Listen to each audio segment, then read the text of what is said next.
জানেন, ভগবান রামচন্দ্রের বংশধররা এখনো বেঁচে আছেন। অযোধ্যার রাম মন্দির উদ্বোধনে কি তাদের ডাকা হয়েছে? এখন কোথায় থাকেন তারা? কিভাবে সংসার চালাচ্ছেন? তাদের বর্তমান পরিস্থিতি দেখলে থ হয়ে যাবেন। হাতে আর মাত্র কটা দিন, এরপর জানুয়ারির 22 তারিখ অযোধ্যার রাম মন্দিরের দরজা খুলে যাবে। আর ঠিক এইরকম একটা টান টান পরিস্থিতিতে দাঁড়িয়ে গোটা দেশ জুড়ে একটা শোরগোল পড়েছে। এই শোরগোল তৈরি করেছে ভগবান শ্রীরামচন্দ্রের বংশধররা। আপনারা জানেন, ইতিমধ্যে রাম মন্দিরের অতিথিদের তালিকা চূড়ান্ত হয়ে গিয়েছে। এই পরিপ্রেক্ষিতে একটি প্রশ্ন মাথাচাড়া দিয়েছে, সেটি হলো ভগবান শ্রীরামচন্দ্রের এত বড় একটা আয়োজনে প্রভু রামচন্দ্রের বংশধররা কি ডাকা হয়েছে? রঘুপতি শ্রীরামচন্দ্রের বংশধররা কি আদেও বেঁচে রয়েছেন? এই দুটো প্রশ্ন বর্তমানে খুব ঘুরপাক খাচ্ছে। আজকের প্রতিবেদনে আপনাদের কাছে সমস্ত প্রশ্নের উত্তর খোলসা করে দেব। প্রথমেই জানি, ভগবান শ্রীরামচন্দ্রের বংশধররা আজও দিব্যি বেঁচে আছেন। এই উত্তরের সপক্ষে প্রমাণও পাওয়া গিয়েছে। তথ্যসূত্র অনুযায়ী ভগবান শ্রীরামচন্দ্রের বংশধররা ভারতের জয়পুরে মহালতবিয়তে বসবাস করছে। তারা এখনো সুস্বাস্থ্য নিয়ে জীবিত থাকছেন। স্বাধীনতার পর ভারতবর্ষ থেকে রাজতন্ত্র উঠে গেলেও তারা এখনো সেই প্রথা মেনে চলেই জীবিকা চালাচ্ছেন। জয়পুরের মানুষ তাদের বড্ড সমীহ করে চলছেন।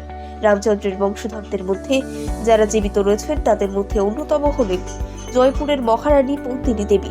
মূলত এই পদ্মিনী দেবী সবার প্রথমে তথ্যটি সামনে নিয়ে আসেন। তিনি একবার এক টিভি চ্যানেলের সাক্ষাৎকারে জানান, তার স্বামী জয়পুরের প্রাক্তন মহারাজ অমানুষিক ভগবান শ্রীরামচন্দ্রের বংশধর। তার শ্বশুর বাড়ির কুষ্টি ভগবান শ্রীরামচন্দ্রের পুত্র ৩০৯তম বংশধর। তিনি আরো বলেন, তাদের কুষ্টিকে কচ্ছুয়া কুষ্টি নামেও সম্বোধন করা হয়। পদ্মিনী দেবী দেখতে অসম্ভব সুন্দরী। তিনি যেমন সুন্দর তেমন দেখতে সুন্দর তার একমাত্র কন্যা দিয়া কুমারী। পদ্মিনী দেবী অল্প বয়সে তার কন্যা দিয়া কুমারীর বিয়ে সম্পন্ন করেন। অত্যন্ত রাজকীয়ভাবে দিয়া কুমারীর বিয়ে সম্পন্ন হয়। বর্তমানে দিয়ার দুটি ছেলে সন্তান রয়েছে। এক ছেলে দুটোর মধ্যে একজনের নাম পদ্মনাভ, অপরজনের নাম লক্ষ্য। আপনাদের জানিয়ে রাখি, দিয়া কুমারীর মা অর্থাৎ পদ্মিনী দেবীর কোনো সন্তান ছিল না।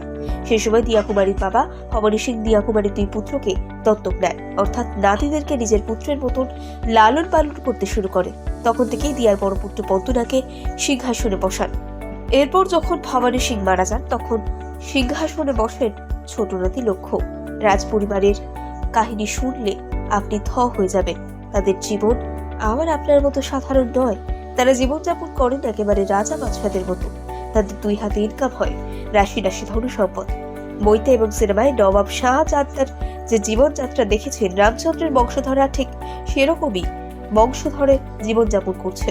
বর্তমানে জয়পুরের রাজা পদ্মনাভ সিং, তিনি একজন মডেল এবং তুখোড় প্লেয়ার।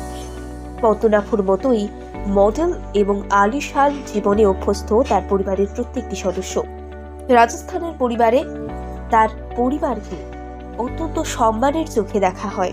রাজস্থানের বহু বড় বড় অনুষ্ঠানে পদ্মিনী দেবীকে প্রধান অতিথি হিসেবে ডাকা হয়। তবে শ্রীরামচন্দ্রের বংশধর বলে দাবি করায় পরিবারকে অযোধ্যার রাম মন্দিরে ডাকা হয়েছে কিনা সেই নিয়ে কোনো তথ্য প্রকাশ্যে আসেনি। তাদের পক্ষ থেকেও কোনো তথ্য এখনো পর্যন্ত দেওয়া হয়নি।